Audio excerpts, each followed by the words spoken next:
Hello guys, welcome to my channel. दोस्तों, आज फिर से हम एक नया वीडियो लेकर आए हैं जिसमें हम आप लोगों को भूगोल अर्थात ज्योग्राफी के बारे में बताने वाले हैं। तो हम आज सबसे पहले ये कुछ डिस्कस करने वाले हैं कि भूगोल क्या है। तो जैसा कि हम लोग जानते हैं कि भूगोल दो शब्दों से मिलकर बना है, भू और गोल। भू का अर्थात होता है पृथ्वी और गोल का अर्थात उसकी संरचना। तो जिसके द्वारा हमें पृथ्वी की संरचना के बारे में जानकारी मिलती है, उसी को भूगोल, उसी को ज्योग्राफी कहा जाता है। ये तो सामान्य शाब्दिक अर्थ के रूप में कहा जाता है, लेकिन नॉर्मली हम इसको अलग अलग चीज़ के बारे में और इसकी परिभाषा महान भूगोलवेत्ता के द्वारा दी गई परिभाषा को भी हम डिस्कस करने वाले हैं, जो ज्योग्राफर ने परिभाषाएं दी है। तो चलिए वीडियो को स्टार्ट करते हैं। इसका नामकरण, भूगोल का नाम किसी ने दिया? सबसे पहली बात तो यूनानियों ने। सबसे पहले जो यूनान के जो ज्योग्राफर थे, जो भूगोलवेत्ता थे, उन्होंने ही इसका नाम दिया।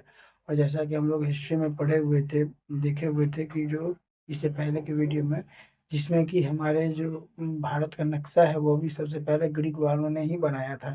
तो इसके अर्थात इससे ये जानकारी मिलती है कि जो हमारे भारत का या पूरे विश्व में जो भूगोल जो नाम दिया गया वो यूनानियों के द्वारा दिया गया, ग्रीक्स वालों के द्वारा दिया गया। हिकैटियस एक उनके ज्योग्राफर का नाम है, जिन्होंने जस्ट पीरियड्स नाम की अपनी एक पुस्तक लिखी, जिसमें पृथ्वी का भौगोलिक संरचना का वर्णन मिलता है। अर्थात पृथ्वी के भौगोलिक संरचना का जानकारी हमको कहाँ से मिलता है? तो होगा हिकैटियस के द्वारा लिखी गई पुस्तक जस्ट पीरियड्स से मिलती है। ठीक है। उसके बाद भूगोल के बारे में अध्ययन, इसका स्टडी कब से स्टार्ट हुआ था? भूगोल का स्टडी सबसे पहले स्टार्ट हुआ 19वीं शताब्दी में। ऐसी मान्यता है, ऐसा भूगोल अध्ययन के लिए मान्यता मिली। ठीक है, कि आप इसके बारे में अध्ययन कर सकते हैं। शिक्षा जगत से इसको इस तरह से जोड़ा गया। उसके बाद है भूगोल का विकास कब हुआ? तो भूगोल का विकास मुख्य रूप से 20वीं शताब्दी में भूगोल मानव और पर्यावरण के बीच में पारस्परिक संबंध के रूप में विकास हुआ। कि मनुष्य मनुष्य अर्थात मानव और पर्यावरण, हमारा जो पृथ्वी है उसके दोनों के बीच में संबंध को रिलेट किया गया। कि क्योंकि भौगोलिक संरचना सब जगह एक जैसी तो है नहीं।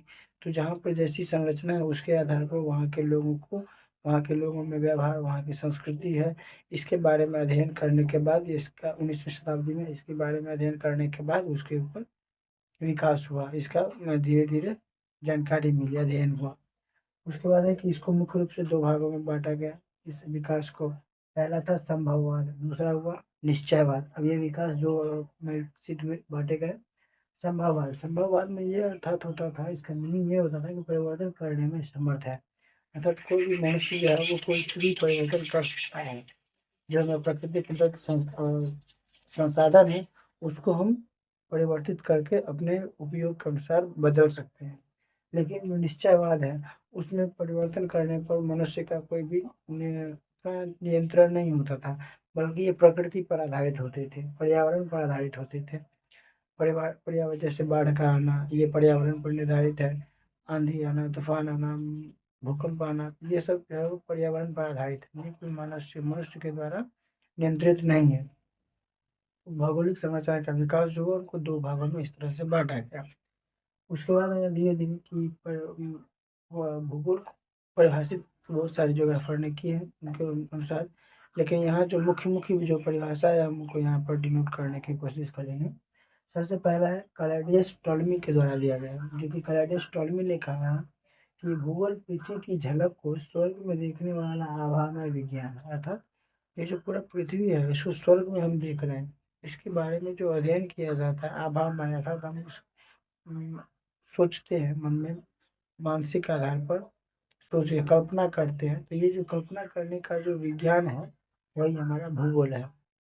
ठीक है। या फिर भूगोल में पृथ्वी को उस भाग का अध्ययन किया जाता है जो मानव के रहने का स्थान है। यह ऑर्थर होम्स के द्वारा दी गई परिभाषा है। उन्होंने कहा है कि भूगोल में पृथ्वी के उस भाग का केवल अध्ययन किया जाता है जिस पर मानव लोग रहते हैं। तो ये भी वास्तव में यही है।